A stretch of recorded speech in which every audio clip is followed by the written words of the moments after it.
નમસ્કાર દર્શક મિત્રો, હું છું એન્કર અર્પિતા પટેલ। દેશભરના તાજા અને સચોટ સમાચાર આપણી ભાષામાં જોવા માટે A1 અભિપ્રાય ન્યૂઝમાં આપનું હાર્દિક સ્વાગત છે।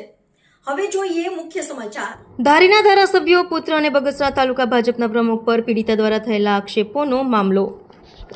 પીડિતા દ્વારા ગાજો અને દુષ્કર્મના ગંભીર આક્ષેપો કરવામાં આવ્યા હતા। આ મામલે ધારી બગસરાના ધારાસભ્ય જેવી કાકડિયાએ આપી પ્રતિક્રિયા। મારો પુત્ર આનંદને આ મામલે કોઈ લેવા દેવા નથી। જેવી કાકડિયા, મારી રાજકીય કારકિર્દીને બદનામ કરવાનું કાવતરું છે। જેવી કાકડિયા, બગસરા તાલુકા ભાજપના પ્રમુખ પ્રદીપ ભાખર સાથે કંઈ લેવા દેવા નથી।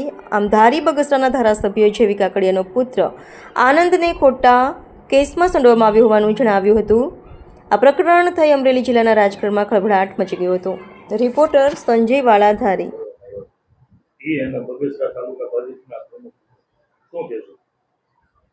જે સોશિયલ મીડિયામાં છેલ્લા 2 કે 3 દિવસથી જે મારા દીકરાનું નામ આવી રહ્યું છે, આ જે બેને જે હની ધડુક નામની બેન છે, એને જે અમારી ઉપર જે આક્ષેપો કર્યા છે એ સદંતર ખોટા છે।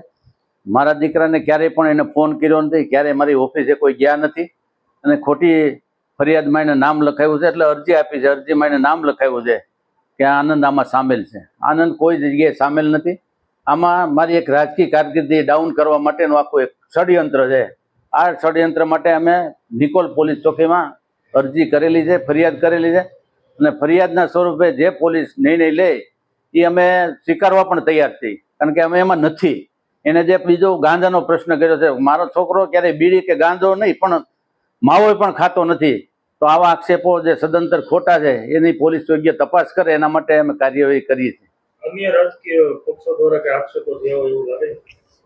મારે કોઈનું નામ દેવાની જરૂર નથી, પણ હું એક રાજકીય માણસ છું, એક ગામડાનો કાર્યકર્તા તરીકે જે મારા વિસ્તારમાં કામ કરી રહ્યો છું, જે મારા વિસ્તારનું ડેવલપિંગ થાય એના માટે જે હું સતત કામ કરી રહ્યો છું, એના ભાગરૂપે આજે મારી કેરિયર ડાઉન કરવા માટેનો એક કાવતરું હોય એવું મને દેખાઈ રહ્યું છે। તાલુકા ભાજપ પર આક્ષેપ થયો છે, એ બાબતમાં મારે કંઈ કહેવાનું છે નહીં, કારણ કે એને જે હોય એની પર્સનલ મેટર છે। પણ મારા દીકરાનું જે નામ આવ્યું એ ખોટું આવ્યું છે, એટલા માટે મારે એક જ કહેવાનું છે કે મારા દીકરાનું નામ શા માટે આપ્યું એને। એક જ વ્યક્તિએ બંને ઉપર આક્ષેપ કર્યા છે, તો શું લાગે તાલુકા ભાજપ? મારો દીકરો છે નહીં, એમાં હું મારા દીકરા પૂરતું કહું, એ ક્યારેય પ્રદીપને મળ્યો નથી। મારી પાસે રાજકીય સંબંધો મારા મત વિસ્તારમાં બગસરા તાલુકો આવે છે, એ બગસરા તાલુકાનો પાર્ટીનો પ્રમુખ છે, એટલા માટે મારા કોન્ટેક્ટમાં આવે, પણ મારા દીકરાના કોન્ટેક્ટમાં એ ક્યારે છે જ નહીં અને એને ક્યારે મળ્યો પણ નથી એમ।